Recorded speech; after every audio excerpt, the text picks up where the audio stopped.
God, this. Hello, YouTubers.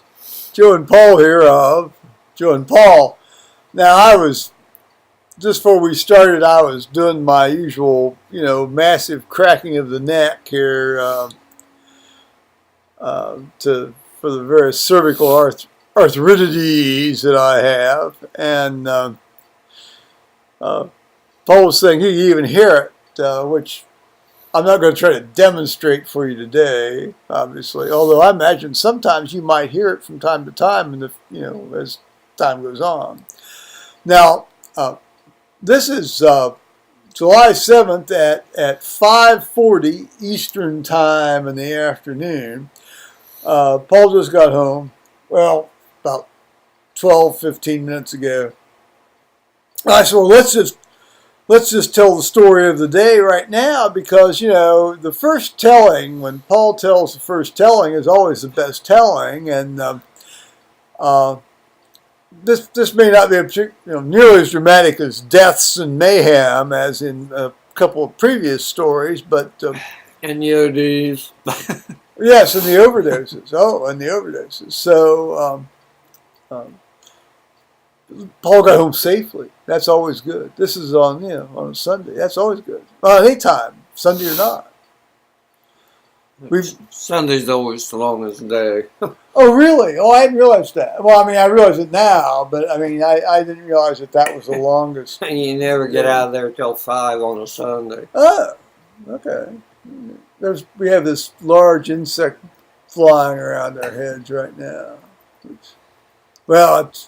That's okay. It'll work itself out.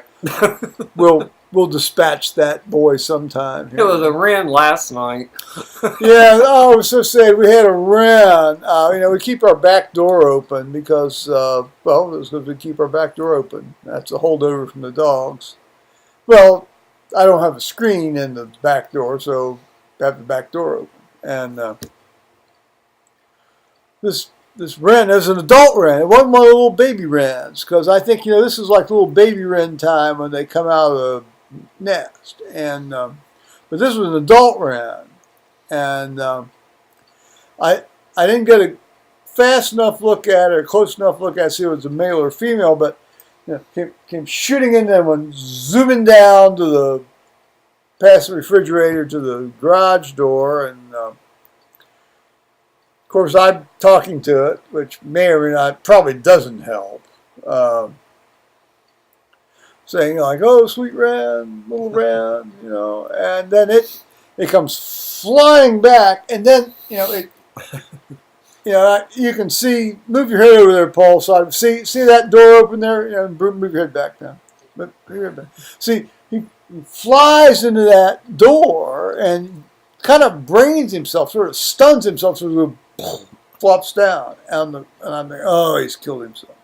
Well, I thought, well, I'll just go over and I'll put him up in my hat and I'll put him out on the porch and see what it does. But he takes off and he goes over into the book stack. Well, he goes over to the corner of the bookshelves over there and disappears. Now, I thought, well, now we're going to have to go on a search for this fella. And so I go over and I try to turn on these lights in the back there that you see. And, sort of like, the overhead lights. Yes, the overhead lights are on right now. And then get the various flashlights out. I thought, well, we can shine them behind the bookshelves and see where this wren is. And I think in retrospect, either one, this thing brained itself enough that when it flew up and went back there and crawled in the back, it died. Or, when I had my back turned to turn on the various lights, it shot up and zoomed out the door, which I sincerely hope that was the case. Oh, we never saw it. Well, neither one of us saw it go out.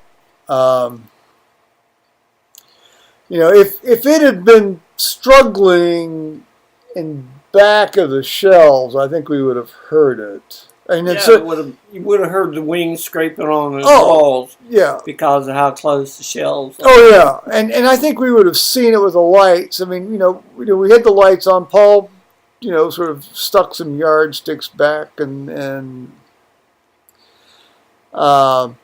we've got pretty strong lights so we can shine back there, and so I think this thing may have just fled the kingdom, which I sincerely hope it did, because I mean, little sweet sweet wrens. We've had these various wren families around here since since the early 2000s, haven't we? Really? Yeah. And that's when they started showing. Yeah, up. yes, our Oaklander and around 2000, 2001, and so they keep coming back. They nested in an old church pew we had, hymn box we had out on the back deck there for a while, and then they've shifted. Then we've got all these offspring. They come back and try to nest in the same area each year, and you hear even in the pole barn, and you hear you hear them sing, and it's so neat. So we had been watching an episode of It Takes a Thief last night because we didn't want to watch Lawrence Welk before we wanted to watch the Channel 34 PBS, like stuff. Well, Hyacinth and As Time Goes By, and then Eddie Wainwright, which I knew I wouldn't last but about through one episode of Hyacinth because I just went to sleep. I mean, I went to the chemo chair and went to sleep. But I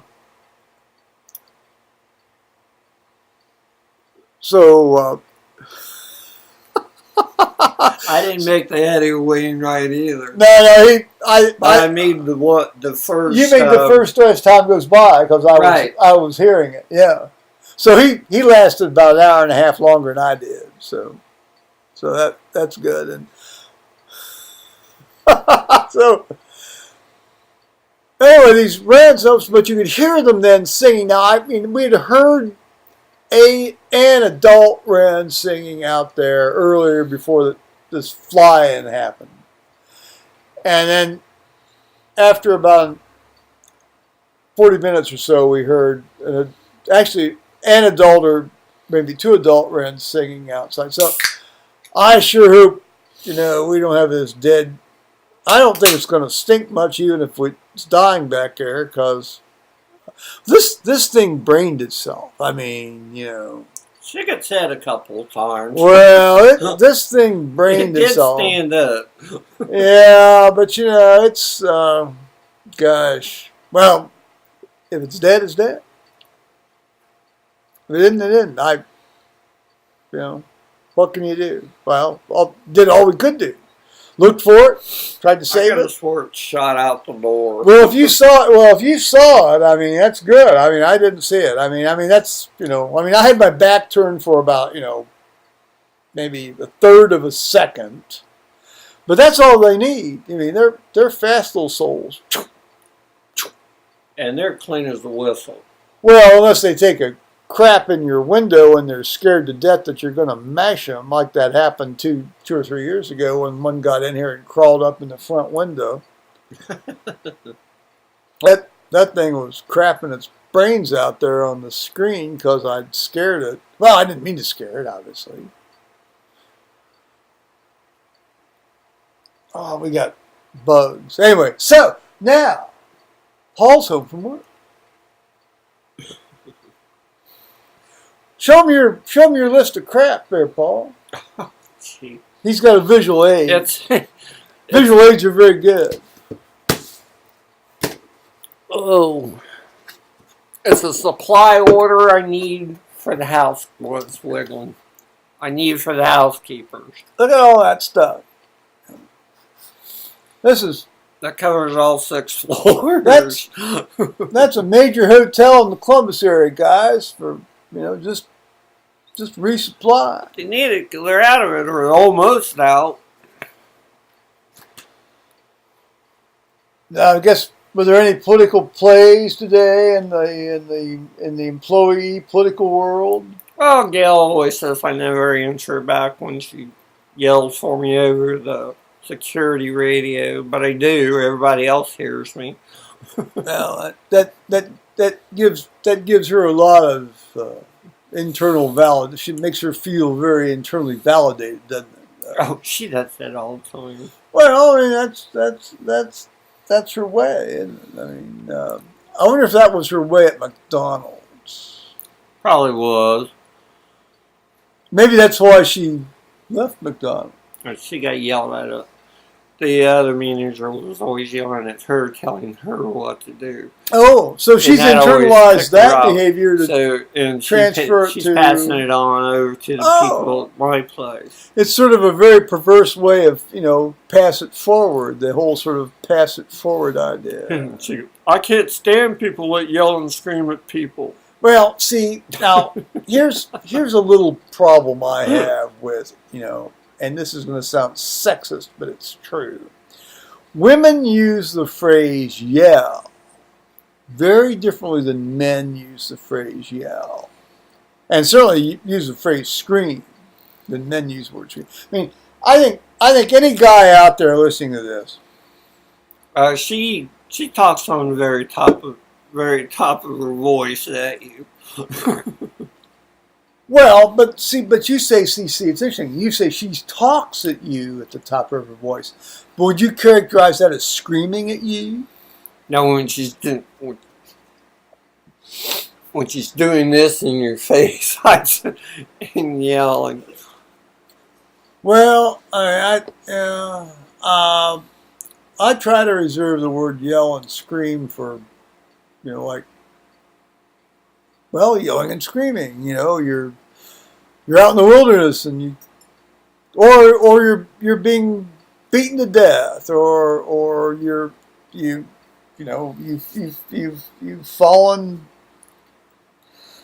off the porch and you're lying on your back and you just brained yourself. I mean,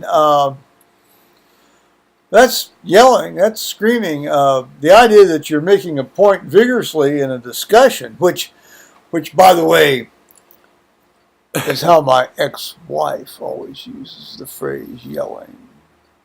Stop yelling at me. I'm not yelling at you. I am merely making a point vigorously.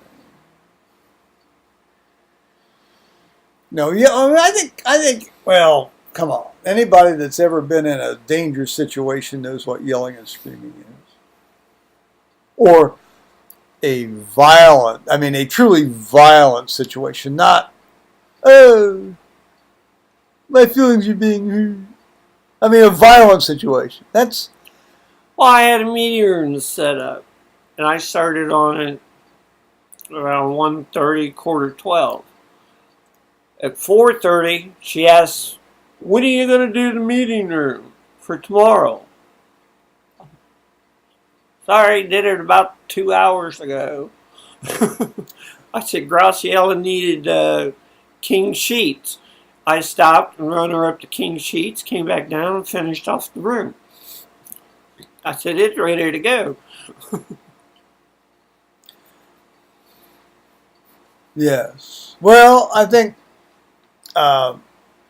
you get an idea of the kind of stuff Paul has to contend with here.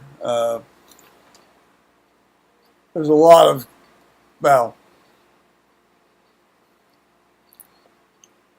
like just before I left, she told me 3 times about a light bulb in a room. One, a housekeeper had already told me about it. And by the time she kept telling me about it, I was already up and in the room changing the broken light bulb. And she was yelling and screaming about somebody forgot to put earplugs in a room. I went and got the earplugs off the girl's cart and walked them down the hallway and put them in the room for her. So she kept yelling and calling about that at least about 3-4 times. Well, this individual sounds like a very tiresome individual. And, anybody that's ever been in a work situation, however peripherally, Yeah. No matter how autonomous they may have been, and I had a great deal of autonomy in my line of work. There's always somebody out there trying to pull that stuff and nonsense, isn't there? It's just very tiresome. Well, she wanted to know when I was going to mop the lobby floor. Well, I said, well, as soon as all the guests get out of the lobby, I said, I'll do it. I said, I cannot go mop around their feet. I said, it's not swift. Well, I've been in hotels where they do try to do that. No, that doesn't go over very well at all. So Paul's being very wise about that. I wait until there's totally nobody in the lobby. Well, see, that's not. I mean, you got to find. You got to pick your moment. You got to pick your moment to strike. I mean, that's. I mean, I've always appreciated. The guy. Well, see, the great thing about being in a good hotel is you're in a good hotel when you don't notice any of the kind of stuff that people do to clean it. I mean, it's clean. They do it when they're not standing around watching and looking. It's clean, but you don't see them cleaning it. And that's one of the. Now, I'm not a fan of whether I'm in a good hotel or not. To me, a hotel is like a place to sleep and take a dump and maybe eat my sandwich or something that I've bought somewhere else, or a pizza I've bought somewhere else. But some people are really into this hotel life stuff, and between 10:30 and 12 o'clock, you can knock off the whole first floor.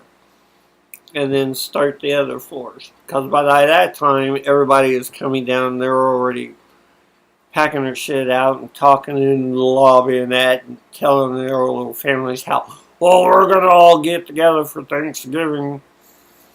That was their biggest conversation today. Well, they're planning ahead. Yeah, they get rid of Thanksgiving, and they were also asking their nieces and nephews what they would like for Christmas so they could bring them a Christmas present. They'd like a college fund. That's what they'd like. One wanted a deck of cards. One wanted a specific Lego set. Guy's got a job planned for out in Vegas, then I guess. I don't know about this Lego individual. He's a little guy. Well, you never know. I mean, he think being a dealer out there.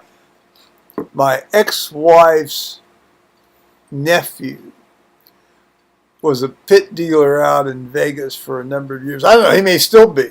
And he thought this.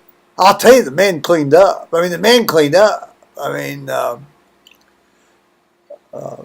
He got all these tips and things, and of course he's under scrutiny all the time while he's working. And the big tip winners, they'd give the dealers chip. Oh, chipper tip. He's got other psychological problems, but nonetheless, I mean he did okay. It's very interesting. My first cousin, my dad's older brother's son. It was my first cousin, and he died at age 44, and his dad died at age 46. But I remember, he finished high school, and of course, you had to be 21 and a high then to drink, and then they lowered it. Now it's back up to 21. But after he hit 21, he tried a couple of years of college. And it just college isn't for some people. And so he got a summer job in a bar in Wilmington, Ohio, to start with, and one of these guys, one of these local patrons said, you're good at this bartending stuff, and they were always leaving him tips, and he said, you need to go to Dayton and apply for a job. So he got a job with the Hilton system over there in Dayton. He's dead now, so I can talk about this. And he did, and he was over in Dayton for a number of years. And one of the few stories, because I rarely saw him after that, and he was 10 years older than me, and one of the stories he told was this guy came in at the bar and he gave him a $5 tip. Now this is you understand, this is in 1964, so a $5 tip then would be equivalent to like a $20 tip now. You tip your bartender $20. And the guy says, here, clean out your ashtray with this. And that's when Charles realized that he had sort of hit his sweet spot. And he stayed with that chain for a number of years and worked his way up to be one of these convention bookers and hospitality manager bookers and PR bookers. Sales managers. Well, they sell yes, right. Meeting rooms. That's exactly banquet rooms. Yeah, that's exactly. So, and of course, with the Hiltons, they have like more than one or two to do that. So he did that, but then when he finally officially signed on to that, I mean, they made it clear that you had to be shifted about the country. I don't know if they do this now, but the policy then, according to him, he had no reason to lie since he was doing it. That they shifted you about the country every few years, every 3, 5, or 7 years, and to various places. And I think he was in St. Louis for a while, and then I don't know, he was up in New York briefly, and then ended up in the Arizona area. And I have a loaner from Buffalo, New York, for 4 days a week, and then she goes back to Buffalo for Friday, Saturday, Sunday, and Monday, and then she always comes back. So Charles went ended up Phoenix, well, Arizona, but Phoenix. Let's say Phoenix, and then he ended up. Well, see, at the same time, he had to get involved and get married and have a kid and all this. And, then when they finally, his wife didn't like the migratory life, and I can't say I blame her. And certainly not when they had a kid. And so, there were other problems as well. I mean, Charles really, really liked to drink. Well, and of course, in his job where he's schmoozing and boozing all these potential clients, that's, plus he's got the genetic susceptibility to this stuff, as his dad did. That was one of the problems. And, that's why his dad tried to get into 7 medical schools and flunked out each one. And so should have tried Guadalajara. Well, no, he shouldn't have tried Guadalajara. At least he had enough pride not to do that. But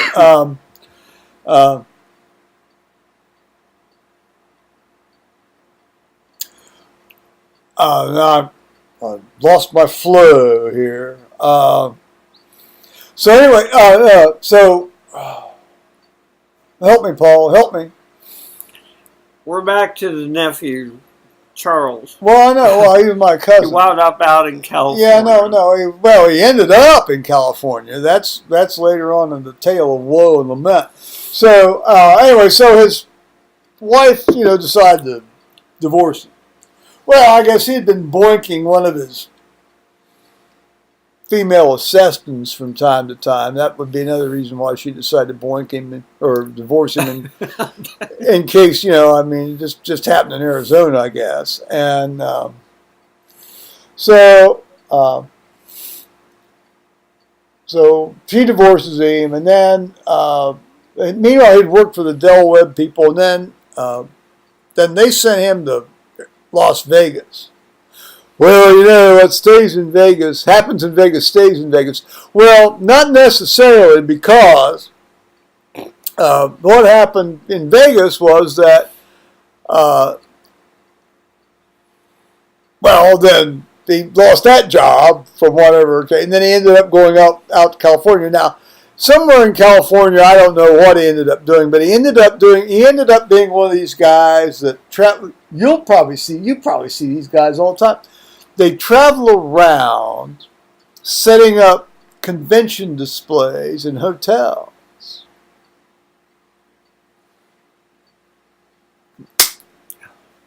Oh, I'm sorry. Oh, I didn't poke your eye out, did I? No, you did not know. Oh, I'm sorry. Well, I'm tired of being bitten by these fellas here. Anyway, so I'm sorry. That's all right. So meanwhile, though, he takes up with yet another woman. Well, no, it would be the second woman, I guess. Well, the another woman that he intends to marry, which he married, and then they had a son. As near as I can figure out, this guy's name is Jason, and yet somewhere along the line they moved back to Arizona. So I mean, it's really odd. I mean, I've got this second cousin, well, two second cousins, living out in the southwestern part of the United States, and I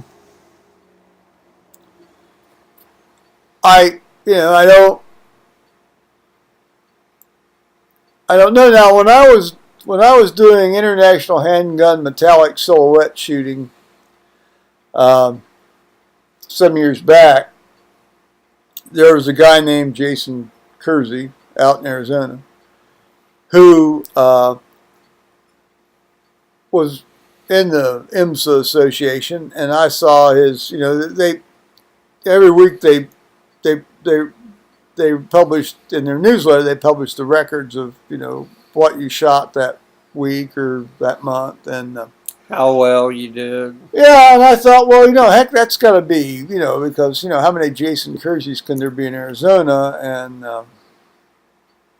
but anyway, so to clarify the matter here, you understand this man, my cousin Charles, my first cousin Charles, when he was 33, he had his first heart attack in Las Vegas, and died on the way to the hospital a few times, and then they banged on him and revived him. And between that and the final time of his death in California, California, Arizona, California, he died 4 more times. Well, the physiology finally got him in the end, but that was Charles's story, and I'm sorry I'm going out of view here. I've got crud over here that's driving me nuts. But so that story of my cousin Charles. But this is a long way around Robin Hood's barn from Paul's story of the hotel. Isn't it interesting how things evolve? This is a better than TV show, I think. This is pretty much a normal day. Run your ass off. Well, Paul brought home a bunch of surplus sausage sticks. So that's going to be a wonderful thing for us to deal with. Our daily bread. Well, that's ousia, and then in the Lord's Prayer, give us this day our daily bread. That phrase, daily bread, is hyperousia, meaning super substantial daily bread, which is more than just physical sustenance, but the palpable presence of God with us. Yesterday I got a whole pizza. Yes, he did, and we devoured half of it, and I imagine we'll be working on that a little bit later tonight. So, any further messages here, Paul? Nope. Have a good night. Hope you don't get rained on. Well, God bless you all, And here we are, and there we go. So bye-bye, YouTubers.